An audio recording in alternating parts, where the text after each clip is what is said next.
Sometimes objects seem like they've witnessed history.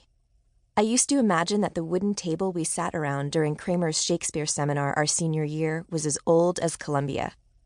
That it had been in that room since 1754, edges worn smooth by centuries of students like us, which of course couldn't be true. But that's how I pictured it. Students sitting there through the Revolutionary War, the Civil War, both World Wars, Korea, Vietnam, the Persian Gulf. It's funny. If you asked me who else was with us that day, I don't think I could tell you. I used to be able to see all their faces so clearly. But 13 years later, I remember only you and Professor Kramer. I can't even recall the name of the TA who came running late into the classroom. Later even than you. Kramer had just finished calling roll when you pushed open the door. You smiled at me, your dimple making a brief appearance as you slipped off your Diamondback's cap and stuck it into your back pocket. Your eyes landed quickly on the empty seat next to mine, and then you did too. "And you are?"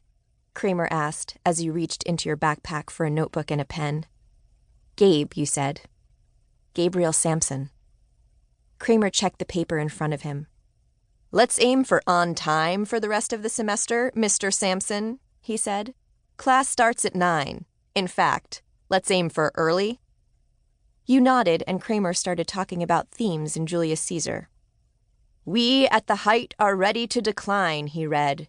"There is a tide in the affairs of men, which taken at the flood leads on to fortune. Omitted, all the voyage of their life is bound in shallows and in miseries.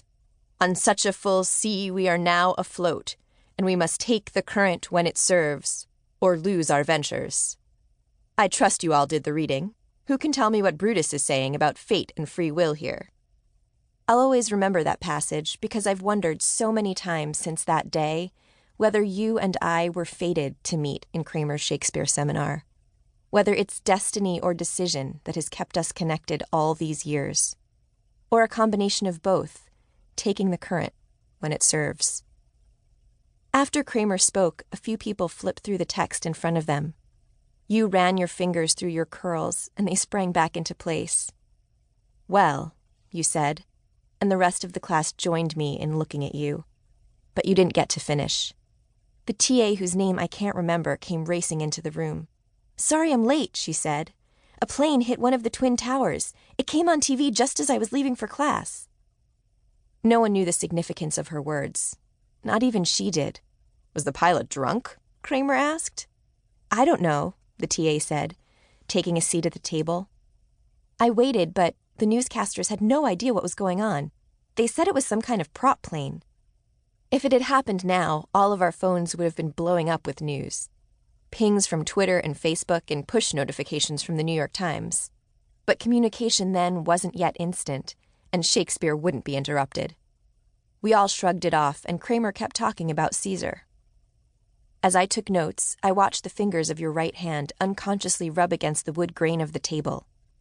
I doodled an image of your thumb with its ragged nail and torn cuticle. I still have the notebook somewhere, in a box filled with lit hum and contemporary civilizations. I'm sure it's there.